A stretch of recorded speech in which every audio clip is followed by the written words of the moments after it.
Assalamualaikum warahmatullahi wabarakatuh. Di sini saya akan mempresentasikan tentang Cimory. Tugas ini untuk memenuhi mata kuliah manajemen strategi ujian tengah semester.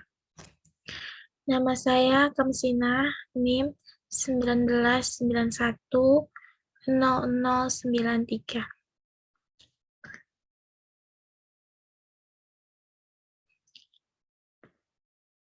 PT Cisarua Mountain Dairy Tbk Cimory.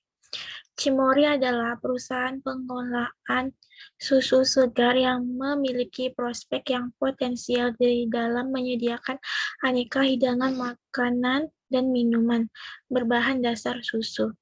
Selain memproduksi, Cimory memiliki peternakan dan sebuah resto yang berfungsi sebagai tempat untuk memasarkan produk hasil olahannya. PT Cimory adalah salah satu anak perusahaan dari Marco Group yang menyediakan berbagai macam aneka pangan berbasis protein.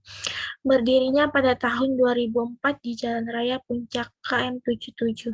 Melihat respon masyarakat yang positif, maka Cimory memutuskan untuk membuka sebuah resto pada tahun 2006 untuk menyediakan produk-produk olahan yang berbahan dasar susu segar. Visi dan misi. Protein adalah bisnis kami. Nilai-nilai perusahaan Cimory. Motivat. Bersemangat dan memiliki motivasi yang kuat untuk melakukan yang terbaik dalam setiap pekerjaan demi tercapainya tujuan perusahaan. Aktif. Berinisiatif, aktif, cepat, tanggap, dan cerdik dalam melakukan pekerjaan sesuai dengan wewenang dan kewajibannya. Kooperatif, bekerja sama, bersedia mengoreksi dan dikoreksi demi perbaikan-perbaikan yang berkesinambungan. Responsibel, bekerja dengan sepenuh hati dan dedikasi untuk menyelesaikan pekerjaan secara tuntas dan mampu memberikan solusi untuk setiap masalah yang dihadapi. Ownership, bersikap ikut memiliki dan memelihara segenap aset perusahaan. Analisis SWOT strength.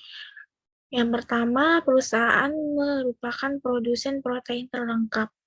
Yang kedua, produk banyak inovasinya. Yang ketiga, produk tanpa bahan pengawet. Yang keempat, produk berkualitas. Yang kelima, PT Cimory sudah terkenal. Weakness. Yang pertama, produk tidak tahan lama karena tidak menggunakan bahan pengawet. Yang kedua, suhu harus terjaga di 4 Celcius agar kualitas produk terjaga. Yang ketiga, distribusi tidak luas, hanya didistribusikan ke toko yang pas untuk estimasi sesuai dengan tanggal kadaluarsanya. Opportunity. Yang pertama, protein tinggi. Yang kedua, mendirikan restoran. Yang ketiga, memenuhi permintaan pasar. Yang keempat, lokasi yang strategi. Street.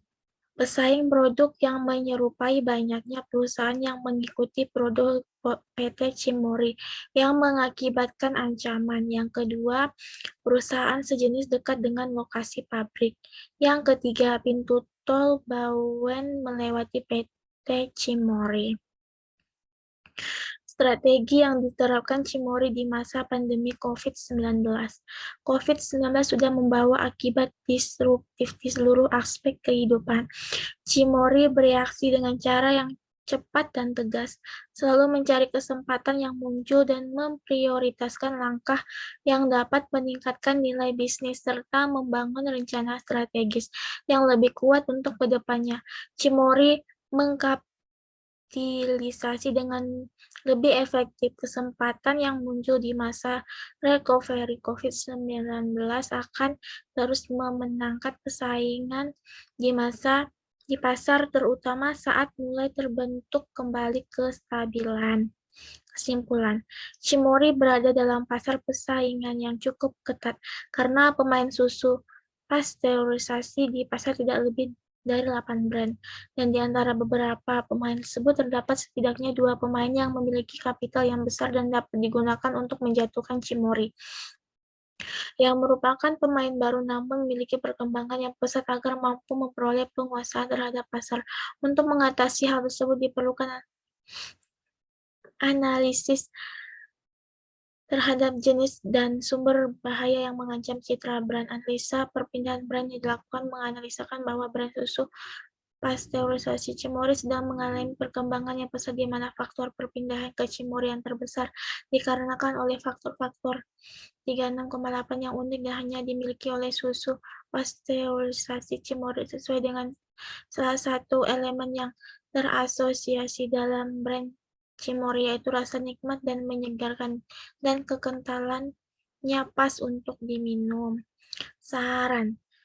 Yang pertama, perusahaan diharapkan lebih fokus untuk memproduksi yogurt stirred dibandingkan yogurt drink karena hasil keuntungan maksimal lebih banyak diperoleh daripada memproduksi yogurt stirred.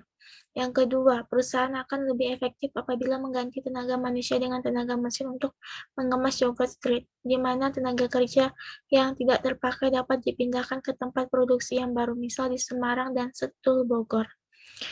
Terima kasih. Sekian presentasi dari saya, lebih dan kurang mohon maaf. Akhir kata, wassalamualaikum warahmatullahi wabarakatuh.